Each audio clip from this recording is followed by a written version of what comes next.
Hey guys, welcome to another episode of Amber Unfiltered. I know that the first video was a little bit heavy, so I'm going to try to balance it out. Maybe it's not entirely light, but it is a little bit more fun, a little bit more kooky. I wanted to do a film critique or a discussion or maybe just a quick little blurb or snippet for the film Opus. But before I do that, don't forget to like, comment, and subscribe. Also, if you want to cash at me at Amber Unfiltered Show, that'd be greatly appreciated. Bro, I was itching the fuck out of my leg. I'm sorry. That's why I was just like... But I just watched this movie. What's today? Monday the 24th. So I watched this joint. Oh, I watched it yesterday. Sorry, I had to think about that for a second. But I watched this yesterday. I've been on my movie bag lately. I was like, dang, I forget, because like I kind of haven't been feeling the new content that's been coming out, but I'm like, I can either just be snarky and not watch it or just try to enjoy it for what it's worth. And even if I'm trying to do something new, like even if I don't fully enjoy a movie, I'm gonna find things that I like about it to try to balance out the things that I didn't like or like the negative or what have you. So I remember actually when I first saw this trailer, was it last year or earlier this year? I was like, I want to see that joint. I was like, it looks crazy. I was like, sign me up. I love weird shit. I really do. I'm a weird person. Like I really am. Y'all probably don't see it as much on camera, but bro, I'm so weird in real life. But yeah, so I remember seeing the trailer and I was like, oh my God, I want to see that. I was like, that's an interesting cast. The premise is interesting. I love that, like, eat the rich, or like, hey, there's a bit of some sinister activity. I love like abusive power movies. I think that they're really compelling and there's so much commentary you can make on them.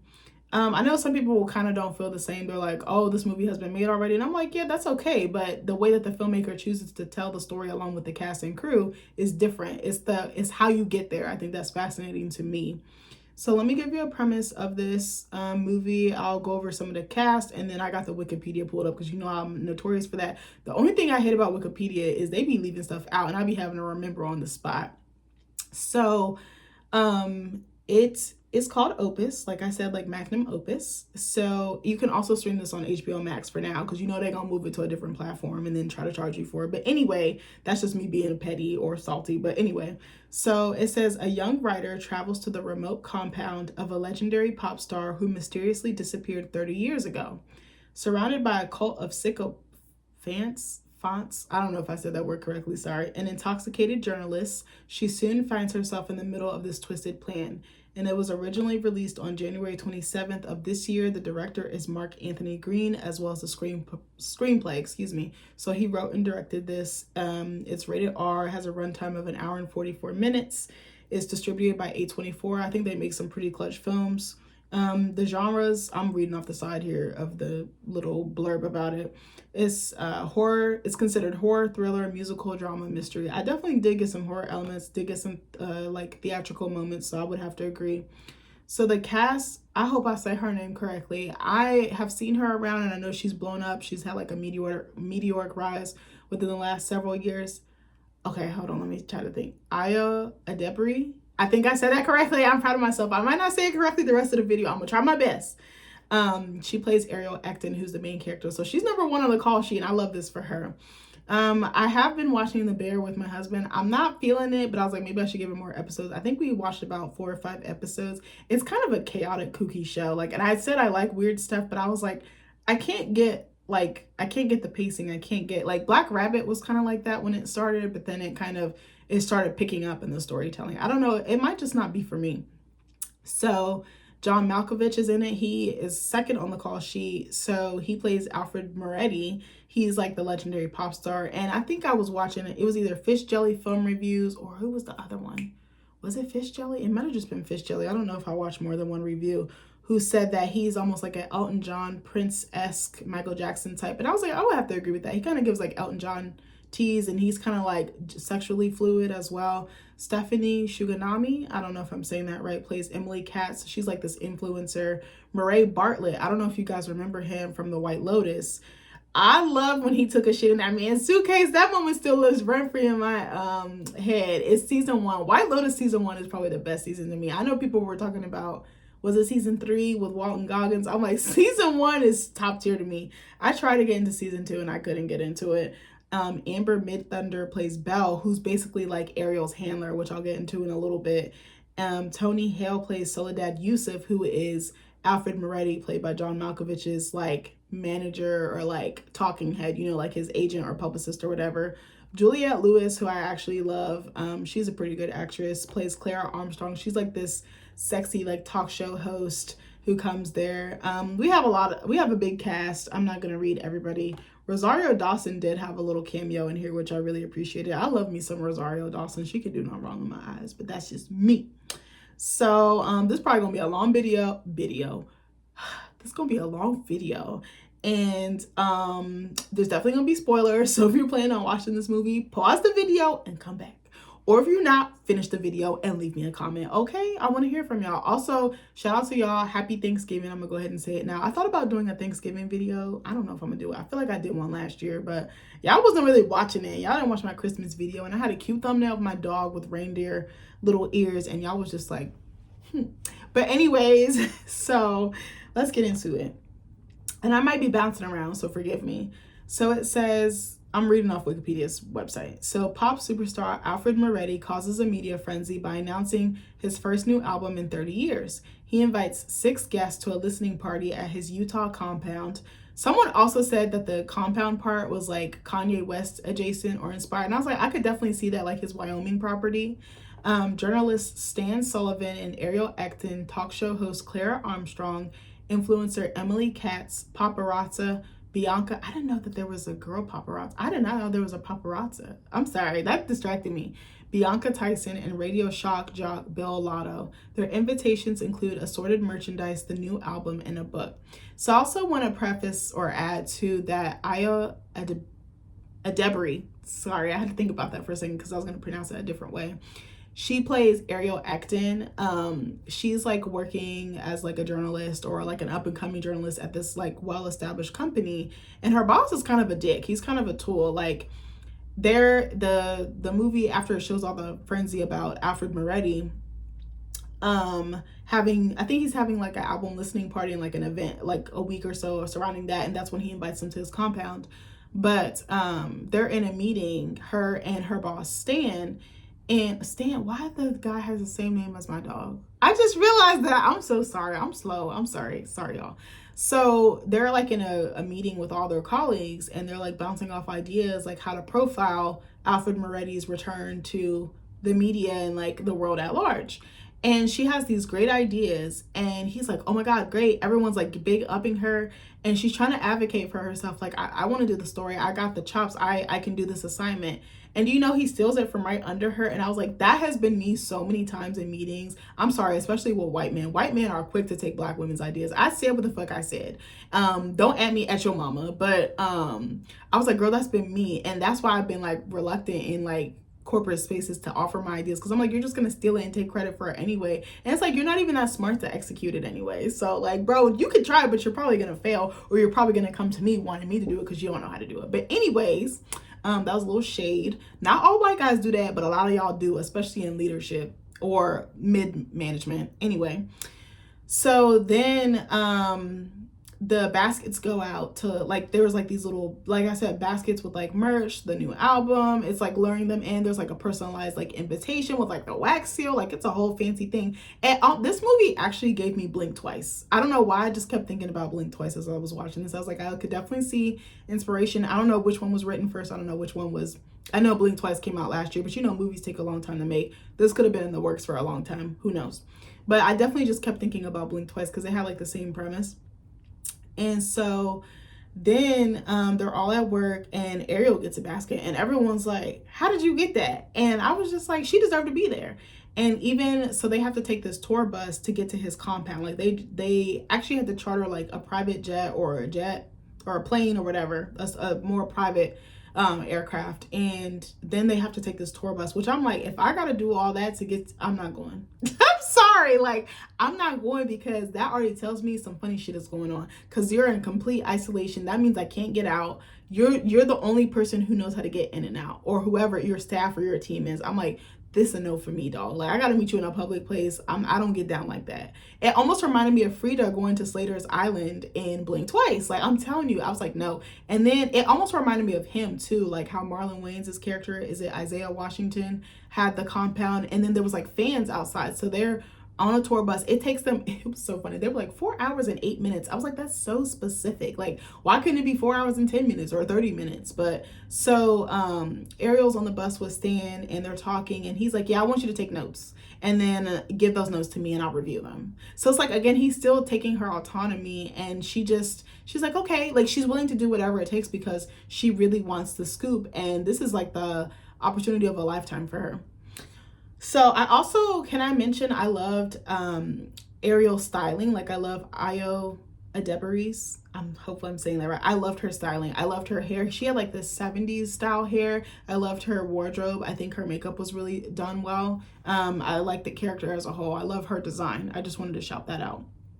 And so they get to the compound and immediately when they get off the bus, they're greeted with staff. And if you're looking around, what's that other movie? Remember that movie, A Cure for Wellness with Dane DeHaan and Mia Goth? It almost reminded me of that too now that I think about it.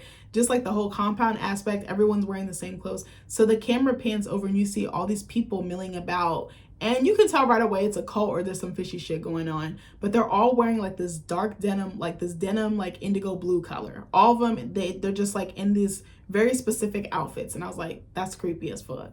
And so they get off the bus and they're like, you have to hand over your phones. And I think Emily the influencer girl? I think or someone else is like one of the last ones to hand it over. And someone's literally just standing up on her like, give the phone. And I'm like, no, like I would have lied. I would have had 2 phones, one for the plug. I'm not singing it right, but you know the Kevin Gates song. Kevin Gates is so raggedy to me. But anyway, so what was I gonna say? I used to think that man was so smart. I was like, he was just spewing a bunch of bull. But anyway, so they all give their phones. And what was I gonna say? There's some other stuff that happens. Okay, there's a scene that I really, really want to talk about. I can't remember exactly from this point. I probably should have taken notes, but I didn't. So they're like invited to come to this like nice dinner with the other guests that are already living there, and they're all dressed in this blue, like I told you, on these blue uniforms. They're not like scrubs, but they're like something you would see at like a wellness center or like a spa, kind of in that vein. So they're all eating dinner. They have these beautiful banquet style tables. Everyone's socializing. And this little girl comes up to Ariel and is like, oh my God, basically, will you be friends with me? And she's like, do you want to sit with me? She's being all inviting. And Alfred Moretti's character comes out. So he does this like long ass monologue. Basically, he has like this really grandiose sense of self. Like he is so egocentric. I was like, I would have died. I would have been like, can I go home? Can I go now? Because I can't stand the egotistical like me person. Like, yes, talk about yourself, but give people space to talk and to share their experiences and bond with them, you know? So he gets on stage. He's wearing this outlandish outfit. I love the styling for John Malkovich's character as well, which is Alfred Moretti. So he gets on stage. He tells this long monologue about meeting Muhammad Ali, and who was the other one? Was it Chuck Norris? And how they basically were like literally like chopping mosquitoes in half with their hand. It was so crazy, but I think it was like humorous, but it was to build that tension. And it was like he set the tone for that retreat, or that, I wouldn't even call it a retreat, for that stay, for that visit, for that trip. And it was like he was put on a pedestal. Like everyone, it was like he was surrounded by worshipers. That's the best way I can describe it. So he's talking, he's working the room, and Ariel's sitting at this table with this little girl. Actually, no, she was sitting with the little girl's on the other side of her. I think she's on the right side of her. And then this guy that's been living at the compound and like working the land and stuff, he's talking to her, and she just notices like there's just some weird social cues or lack thereof. And she's looking around. This scene took me out. They have like a round of bread, like a loaf of bread, but it's circular. And they're passing it. And these tables are long, like long banquet style tables that Jesus would have been eating at. And they're passing it. And they're like, take a bite and pass it. So you mean to tell me, bitch, I got to eat some bread that has someone else's saliva and their gunk in their mouth on it? Oh, no, ma'am. No, ma'am. I literally was yelling at the screen. I paused it to go ask my husband when he do that. And he was like, well, I would if there was like nobody's like bite mark, like, you know, their stuff on it, like their DNA on it. And I was like, but what if you were he was like, well, is it like a one-time thing? Like he started asking me all these questions. I was like, no, you're secluded. This is the culture. This is the norm. Would you do it? He was like, yeah, I guess I got to do what I got to do to survive. I was like, you better than me, baby. Cause I would have walked like a dog. Okay. So the bread gets to her and it's just like the middle, just the crusty white part instead of like the brown baked part. And she does it. But she like hesitates. She's like, I don't know. She's watching and she sees it. And I'm like, that again sets the tone. You have to do whatever he wants. So, okay, what else? And then they each guest, her and the other 5 guests, Ariel, go to their rooms and they're assigned a concierge. And these people are practicing a religion called levelism. I don't even know how to describe it, but it definitely gives like Jim Jones like cult vibes. Like what is it? I was gonna say Johannestown. I don't know if I'm saying that correctly, but you know what I mean. It kind of gives that. And so they're all in their rooms, and these concierges are basically handlers or security. They just stand outside their door all day long. So Ariel's in her room, and what was I gonna say? I think that was this the scene where they were given the album to play? I'm trying to remember. I can't remember, but anyway. So she's sitting in her room, and all of a sudden she hears this popping sound. Girl, it's the handler or the concierge bitch. It's the girl played by Amber Midthunder. I think it's Belle was her name. She popping bubbles. She's sitting in a chair popping the bubbles with her feet kicked up. I was like, don't you know I would have popped that mother? You didn't talk about her ponytail, but anyway. So Ariel was just like, okay, girl, like calm down. And then we see the audience gets to see that they're actually being surveyed or surveilled in their room. So they don't, and the guests don't know this. I was like, no, it's enough for me. So we see each guest in their room and we see them being watched. And then they're like, I think it's like the next day they're given a schedule, and it's like certain days there's something called like the fashioning, where they're like dressed up, they're primmed and they're like primmed and preened, like, you know, I don't know if that word makes sense, but they're like dolled up, they're like giving like designer clothes, their makeup is done. It's a whole thing, but I'll get to that later. So then we see Murray Bartlett's character. What was his character's name? It wasn't Stan. It wasn't Stan, was it? Hold on, I gotta see. Oh, it was Stan. Okay, I'm sorry. So Stan's character, he's getting a massage, and all of a sudden it gets more rough, and then we hear like this slicing noise, and I think he's killed. Like, it's insane. So I'm like, all right. So it just constantly upticks. I'm not gonna review everything. It just constantly upticks. And so he's not seen the next day, so he just disappears. Again, it reminded me of what was the girl's name? Frida's best friend. Was it Jess? It reminded me of Jess when she went missing and blinked twice. Just the way it happened. Not exact, but it just all of a sudden she's gone, and it's just like, oh, they're gone. And so when they're asked about him, or when they ask about, I think Ariel asked about him, they're like, oh, he's just getting a longer massage. And they're like, oh, that's typical Stan behavior. Like, dismissing the fact that this whole entire person is missing. So then Ariel, is this the part? I think Ariel tries to go for a run, and her handler is with her. So she starts running. She looks back. The handler is just running. So when she stops, the handler stops. It's just like monkey see, monkey do. And Ariel's like, no. Like, I'm with you, Ariel. So then she runs into Moretti, and who's like lounging, and they're like painting and stuff around him. And everything on this compound is like produced by hand. It's like very artisanal. Like, it's very like everyone's artsy fartsy. Everyone is like producing and just doing some type of art or like farm work or something to like better the property and like help with the livelihood of the community, because it's a lot of them living there. So Ariel's like, you know, what do levelists do? Like, what is levelism? And she said, no, I'm not gonna say that on camera. There is this really funny line she made about the government on there. I'm not gonna get too crazy with it. So he takes her, it's like he takes a keen liking to Ariel, but it's like almost like love bombing if it's like attention bombing, if that makes sense. Like, she's like the golden child, you know? And I'm like, what does he really want with her? Because I'm like, he has to have an ulterior motive. There's no reason for him to have connected with her. He doesn't know her. They've never met each other. How does he know who she is, but she knows who he is, but she doesn't know who he is, you know? So then Moretti takes her into like this hut or whatever, this room. Yeah, I think it's like a little hut. And someone said that it reminded them of Midsummer. And I was like, oh yeah, with Danny, I think it was, Florence Pugh's character. And I was like, I can see that. I can see that for sure. So he takes her to one of the cult members who's in the room shucking oysters. He's just shucking them with a knife, just rolling them out. But he's going so fast that you're like, he about to stab himself or something. And he actually does. So then Moretti's like, you know, we're searching for pearls. We want to look for like that diamond, that rare thing, like that needle in the haystack.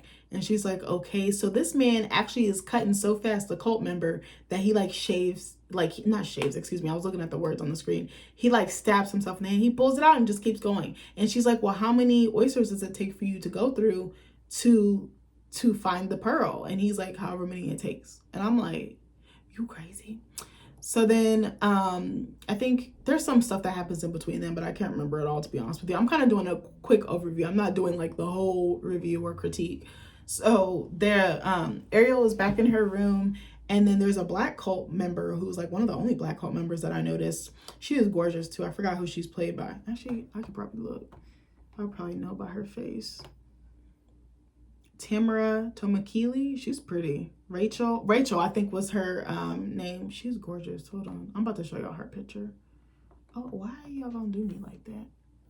That's not a good picture of her. Why would y'all do my good sis like that?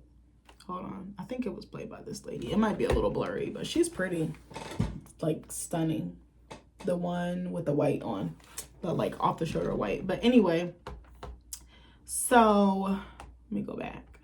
So now it's like the fashioning part. Sorry, I don't move. My ass is starting to hurt from sitting. But anyway, so now I need to get like a butt pillow, bro. That's so random. So now they're in the fashioning part, which I told you about earlier. So she hears a knock on the door. Actually, was the door locked? I don't know if the door was locked or not, actually. So all of a sudden, all these people just bust into Ariel's room. They don't ask, they just show up.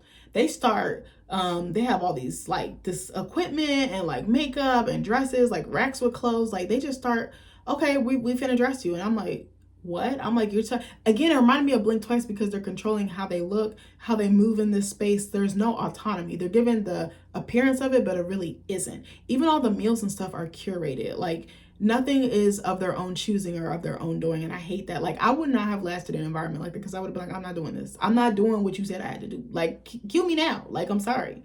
Or I'm escaping. It is what it is. I would not have lasted in a cult. I'm sorry. I'm not trying to make fun of people who actually have been in cults because I know that's really scary and traumatic. So she's given a makeover. Like, even like everything about her is changed. I think that the thing with cults is they change everything that's fundamental to who you are as a person. And that's what I really noticed. And I love the commentary that they made about that. And and also like, I like the commentary that they make about like idolization and like worship of like public figures or someone who does something really, really well, like an artist or an entertainer or some type of athlete or even a politician. I feel like that could apply. But she's just going along with it instead of challenging it or questioning it. And even when she does, she's like gently put back into her place, or maybe not so gently in some instances. So she looks gorgeous, but her hair changed. She had like this big, like curly, like 70s style hair. But then it's like more tapered and it's more like flowing and long, like more, I don't want to say appropriate, but you know what I mean? More to Moretti's liking instead of her liking or what she wants or prefers. So, and the black lady's like, okay, all done. And then she's like, no. Or maybe Ariel's like, okay, like, when do I go? And the black lady is in the room with her, Rachel, because all the other cult members have left after they've cleaned her up. She looks gorgeous. She's wearing like this yellow gown. Actually, let me see if I can find a picture of it for you. I thought she looked really pretty. I mean, Adebiri, did I say that right? Adebiri, excuse me. Opus yellow dress. See, it popped up as soon as I typed it. That dress was given. Where is it? Okay. Can we see the front of her? Okay, I only see pictures of like the side or the back of her. All right, hold on. Let me see. She looks really cute in it. All right, well, I'm trying not to like reduce her to her body, but this is like the only picture. All right. I hate this because I really can't find that many pictures, but this is her right here. She looked really cute. Like, even her makeup was like really nice as well. But they're like, we gotta shave your hoo-ha hairs. I was like, huh? She was like, yeah, he likes everyone to be shaved and clean cut down there. I was like, you are not getting nowhere near there. I'm sorry. I said what I said. Like, I was like, I would have punched that bitch in the face. I'm sorry. And I won't be out here punching people. That's the crazy part. So she lets her do it. Again, that's the thing. Like, we just forgo logic and we forgo like our normal behavior because we're like, we're in the presence of like a genius, an icon, a legend. So I'm just going to do it. And it's like, no, you have to have some common sense. That's the same thing Frida did with Slater. Like, it was so annoying how she was just going with the program. And I'm like, no, you need to bust back. You need to be like, this doesn't work for me. Like, you need to have boundaries. I think that's another take or message I took away from the film. Like, we don't have boundaries with someone we worship or we idolize or we really, really like or are infatuated with. We just let them do whatever, whenever, like the Shakira song say, but it's like, it don't go down like that. It go down in the dunes. I'm sorry, I'm slow. Can you believe Angela Simmons and Yo Gotti broken up? I can. I don't think they should have gotten together, to be honest. I think it was like one of those guys, you know, those guys in school that be like, can I have a hug? Can I have a hug? And you be like, no, no, no, no, no, no, no, no, no. And then finally you give him a hug, but then it turned into a date, and then it turned into a relationship. That's kind of the energy it gave me.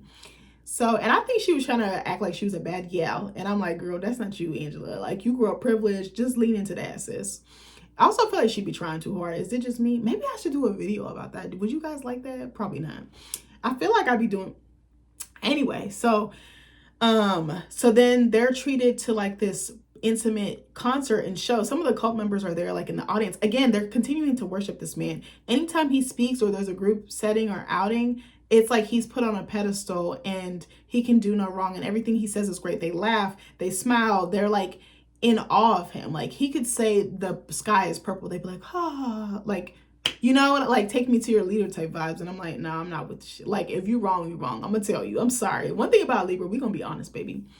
So he has him like on this like platform or little stage. It's not like a traditional stage, but he's like dressed in this like spacey outfit. It was so insane. I actually loved how like John Malkovich like really goes there in all of his characters, but I liked how he really leaned into this character because it definitely was giving Elton John tease, which I loved.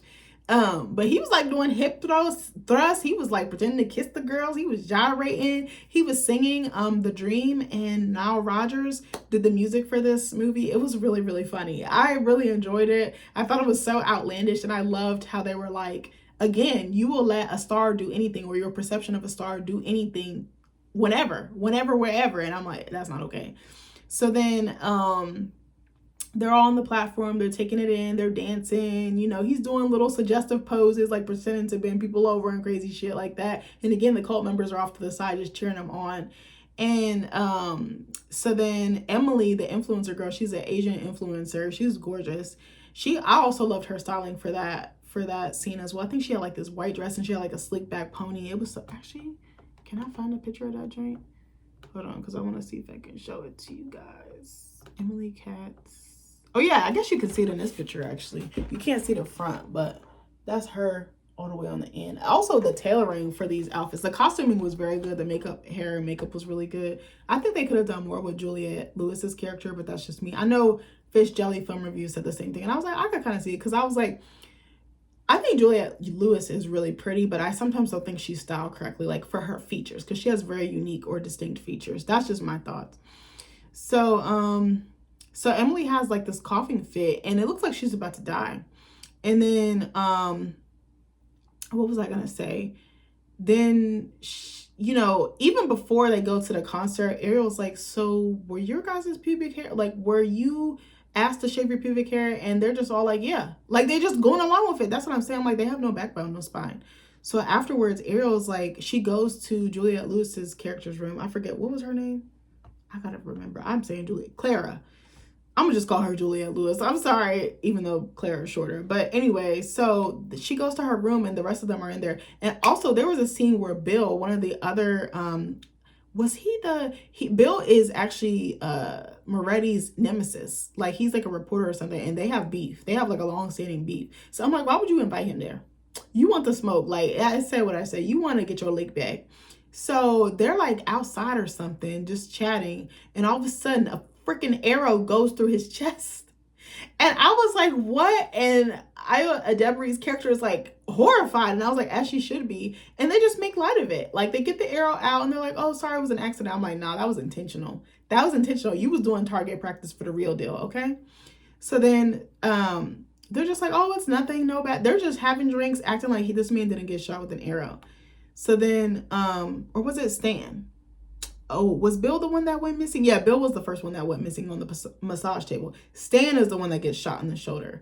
And then the little, it was like a little kid that did it at that. I was like, no, that was an adult that did that. I mean, a kid probably could do that, but still. So then Ariel, the next morning, she sneaks out of her room. Her handler is still outside. And she tries to look for the guest's phone. And she's dressed in all black. I think Fish Jelly said this too. It was a little weird because she ran past all these cult members and nobody stopped her. So I was like, they were like, what's the point of having security if you're not going to secure the package? And I was like, okay, I get that. I was like, that was kind of a little sloppy. So she actually finds the phones and she's in that hut. and Bill's corpse is in there. His head is gone, but his corpse is in there, but she doesn't see it, but the audience sees it. And I was like, girl, run. She's like a deer. Like, she's like a deer. She's in danger, okay? So she tries to touch the phones. All the phones have been like smashed to pieces. They're like spiderweb cracks all over the phones. And she realizes she's in trouble. Like, she kind of knew, but like it gets worse as it goes along. And again, I'm skipping some stuff because Wikipedia don't got everything, and my memory is trash sometimes. Actually, not all the time, but sometimes. So yeah, she doesn't notice his corpse nearby. I'm like, you don't smell that? So then she packs her stuff up and she's like, I want to leave. So she goes outside and everyone tries to stop her. Moretti's with some cult members. He's with some of the other special guests that he's invited.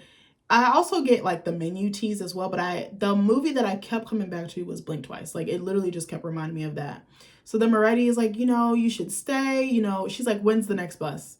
When's the next thing smoking out of here? And that little girl that she had connected with earlier was like, well, we're doing a puppet show. Like, we really worked hard on it. And we want you to come. Like, you're not going to come? You're not going to hang out? And she's like, can you do it for me? And so Ariel being Ariel, bro. Ariel's a pushover at times, but then at times she can be smart and put stuff together. It's the journalist in her. So she's like, all right, fine. And Moretti convinces her. He's like, you can see the exit you can see the exit from where you would be seated at where we're going to do like the theater for the puppet show. So you should be straight. As soon as that's over, you can leave. I was like, when a devil makes a bargain like that, bro, you're not getting out. I literally said, I was like, she's not getting out. I was like, if she is, I would be surprised. I was like, she's also the only black person in the group. I was like, bro, her chances slim to none, okay? So she's got her suitcase and they're like, can you take Ariel's suitcase back and we'll just hang on to it. So they go into this little room or this theater or whatever. They're seated in beanbag chairs and they watch this puppet show of Billie Holiday, who's interviewed by these like taxidermied rats. It was so weird who was supposed to be reporters. Oh, he's saying reporters are rats. Oh, and someone else said that it was the reporters that actually came there. Like, that's what he thinks of them. I guess they were like caricatures of the reporters he invited, which I thought was so strange. I didn't really peep that, but I was like, I could see it. And the paparazzi are just relentless. They're like, are you still on drugs? Did your childhood and your traumatic upbringing affect you? Like, they're just on Billy like vultures. Like, it's so bad. Hold on one second. So then, bro, Ariel's sitting there watching the show. All of a sudden, her beanbag chair starts to move. She jumps up. She's like, oh my God, the chair is moving. All of a sudden, bro, Emily comes out of it. The Asian influencer chick. Her, like, I thought it was like something stuffed in her mouth. It was her tongue had like swollen up to the point it was like busting out of, like protruding out of her mouth. Her eyes are all buggy. She doesn't look beautiful anymore. Like, she looks like a mummified zombie that's been there for like 300 years. Like, it was insane. I was like, oh my gosh. So then Moretti's like, whatever she took, it messed her up. And I'm like, what? Like, trying to insinuate she's on drugs. So then all of a sudden, the levelists, who are the cult members, they attack all the guests. They all try to run. There was a scene, oh my God, it freaked me out. This is when it starts to get into the horror element. There are a little bit of horror or thriller aspects, but this is where it really takes a turn. And this is like towards the end of the movie, like middle going into the end. Bro, Stan tries to get out. How did he try to get out? Did he try to stab somebody? No. Who tried to stab somebody? There was an older white lady in there too. Her character really didn't add much, but she was in there. She tries to attack one of the cult leaders. That doesn't go right. And Belle is ruthless. The girl that's supposed to be like securing Ariel, she like just starts slicing and dicing. I was like, I did not know he was a chef, bitch, but okay. Is this target practice or what? So then the guests start to get killed. Juliette Lewis's character tries to escape, and bro, she has this tight wig on, this tight ass wig. And she mentions it when they're waiting to be taken to the concert or whatever, or wherever they were at earlier. She's literally dragged so hard that her skull, like her forehead skin starts separating, and you can see, bro, that actually made my stomach turn. And I've watched some gory shit in my day, but I'm like, bro, because it was just the look of it. It definitely gave Frankenstein tease. It was trippy. Like, you see blood and then you see like her skull out, like her brain. I was like, what? And she was still living. I was like, what? So then Ariel flees and she goes to like this basically museum that doubles as, I think it's like a replica of like his childhood home, but it's like a museum. Again, everything is like self-serving to him. Like he's idolized in everything that is there. Like everything surrounds him, revolves around him. And I was like, that sense of ego is crazy, bro. So she sees Bill's head is mounted on a wall and she finds cyanide and champagne. She goes up the stairs and then locks herself in the bathroom with was it a knife or was it one of those like fire poker sticks? She has some type of weapon, and then Belle tries to break in the room. All of a sudden it gets quiet. She leaves because you see her shadow and her footsteps. You hear them outside the door, and then next thing you know, she reaches through the window because she didn't fucking lock the window behind her through the bathroom. She had like climbed on the outside of the house, and like they start fighting, and you hear them fighting and going back and forth. And I actually love this idea.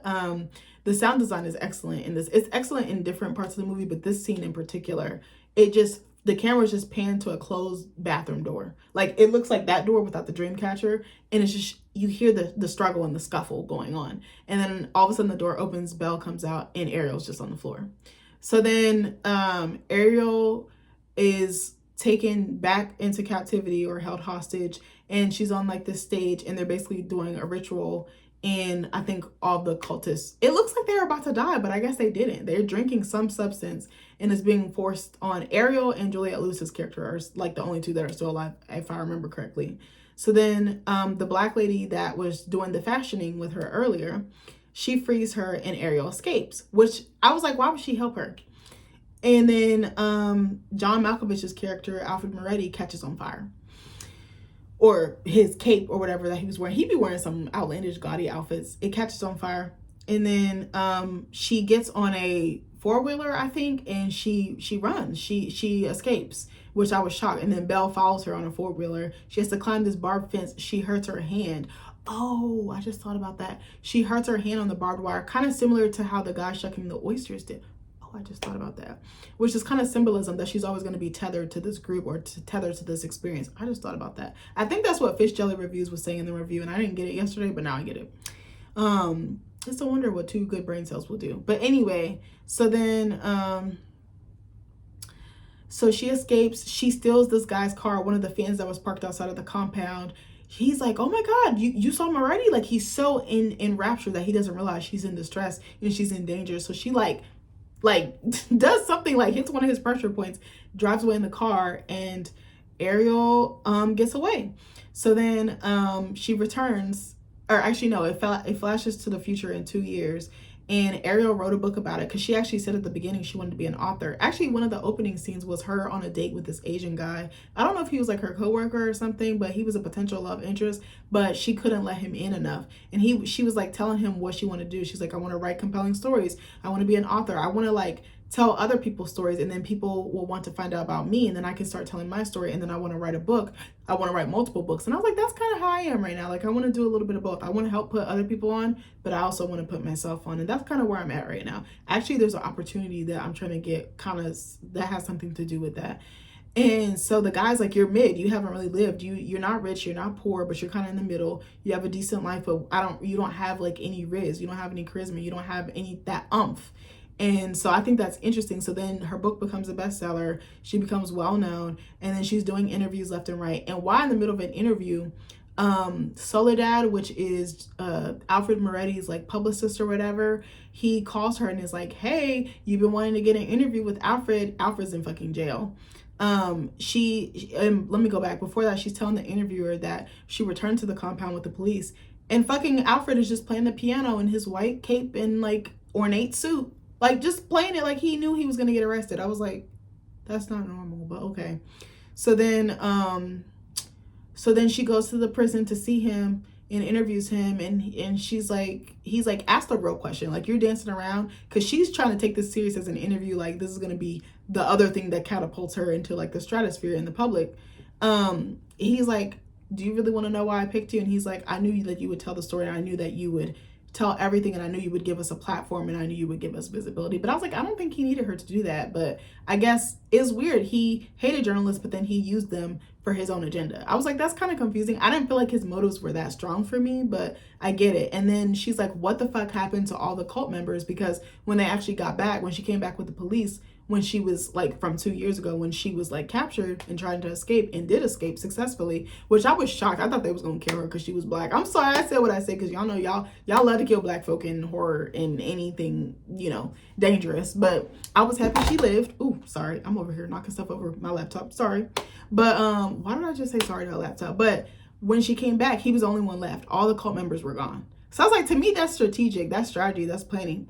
So what was I going to say? And he's like, oh, they're all alive and well. They're still spreading my teachings. They're working regular day jobs, but they have that ulterior motive. And she's like, oh my God. And he's like, you were a pawn that I basically used to move across the board. And I was like, this is so ghetto. So it says in this, even in Wikipedia, the little summary, it said, or the plot summary, it says, the entire point of the massacre was to get Ariel to write a book about it that would inadvertently proselytize levelism, I guess, give it more of a shine and expose it to the greater masses. And I was like, that's how cults get. And I was like, I really love the commentary made about abuse of power and how we use people to spread gospel, even if it's negative, even if it's poor, or even if it's nefarious. I thought that that was really interesting. And it's like she's helping to permit the abuse, and she's helping to permit the corruption. And I really, really like that. I thought that was interesting. And that's why it really, really reminded me of Blink Twice. So then we see Ariel, she's like a guest on like basically the equivalent of like a Jimmy Fallon or something that makes her super visible. So just as the host is like asking her a question about her book, like what the process was like, you know, how she feels and everything now, like with the success that she's achieved, she notices that the host is wearing one of the pearl necklaces, which again, if you go in the beginning part of the movie or like more towards the middle, I think it might have been at the beginning, maybe the first 40 minutes or so, you see that those puzzle pieces click into place. And she notices that this lady is a levelist as well. So all the corruption is spread around her like it's spreading around her like a wildfire. She realizes that the host is one of them. So it's just like, it just keeps perpetuating. Overall, I really enjoyed the movie. It was really insane. There were some scenes I was yelling at the TV so loud. My husband was like, you good in there, bitch? Like, it was funny. He always laughs at me when I'm watching stuff because I'm a very interactive viewer. If you ever want to laugh or you ever want genuine commentary, have a theater full of Black folks. Watch a movie with a Black person. I'm telling you, it'll change your life. Like, we just have that extra oomph. But I loved Io's performance. I like John Malkovich's performance. A lot of people didn't like this movie. I actually liked it. It was trippy. Some parts I was like, this is not making sense. It's dragging a little bit for me. But overall, I would probably give it like a 7.5. There were plot points that could have been better. The beginning opening scene, it showed, I think it was actually showing the cult members, like it was foreshadowing. It was just showing people rocking out to his new music. I didn't think that the music was that great in this movie. I was like, John Malkovich's voice didn't do it for me, but I understand he was leaning into the role. I actually felt like him and Io had wonderful chemistry. Some of the special guests, they kind of showed them and then it was like they tapered off. So I think some of the character development could have been better. I loved the costuming. I loved the hair and makeup. I loved some of the social commentary. I loved certain scenes, the cinematography, the camera work was really good. The sound design was actually pretty good for this movie.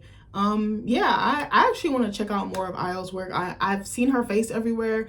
I know she became really prominent from her performance in The Bear, but I want to check out some more of her stuff, see like what her range is looking like. There's actually a movie she did with what was the name of that movie? What was the name of that movie? What's that lady's name? Julia? No. Oh, dang, it starts with the M. Omni Loop. That's Mary Louise Parker. I couldn't remember the actress's name. I was drawing such a hard blank. There's a movie called Omni Loop that I plan to check out. I might review that joint. I'm gonna try to start doing more movie reviews or just giving you my thoughts on some content I'm watching. I've been getting in my movie bag. Actually, Sinister Cinema reviews inspire me, but Fish Jelly Film reviews inspire me and some other content creators. There's a Hispanic girl, I forgot what her name is, Confessions of a Horror Freak. I love your channel, sis. I don't know, I'll be watching a little bit of everything. But what was I gonna say? So there's this movie I want to check out with her. I wanted to go to the theaters. I was supposed to go to the theaters with one of my friends to see it. She was gonna treat me on my birthday last year, and then I was like, I don't really want to do it because I had class. Remember that Saturday class I stayed I told y'all about? It was like an environmental science class. They had like 3 hours of lecture and 3 hours of lab. I was like, bro, I can't do it. But this movie is about a quantum physicist finds herself stuck in a time loop with a black hole growing in her chest and only a week to live.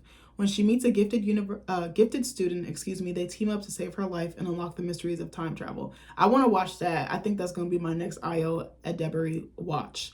But anyways, check this movie out. It's on HBO Max. Get it before it moves to somewhere else. Watch it before it moves to another platform because you know they stay moving stuff like musical chairs. I enjoyed it. Again, it's not the best. It's not the worst. It's kind of like a little bit above average. I still thought it was a wild ride. There were some scenes I was like, but I enjoyed it. I kind of enjoyed like how much it stretched itself, and I enjoyed how like over the top and lavish it was. I actually really enjoyed that. And again, Io and John had really good chemistry, and just the insanity of the situation. I was like, what would you do in that situation, bitch? I wouldn't be in that situation to begin with, but if I was, I would probably pull something like Io's character and try to escape. But it's like the escape was planned. Everything was planned meticulously. That's what happens. Co-leaders are very smart, but they manipulate their intellect for evil or for wrongdoing. But anyways, I hope you guys like this video, and I'll see you in the next one. Bye.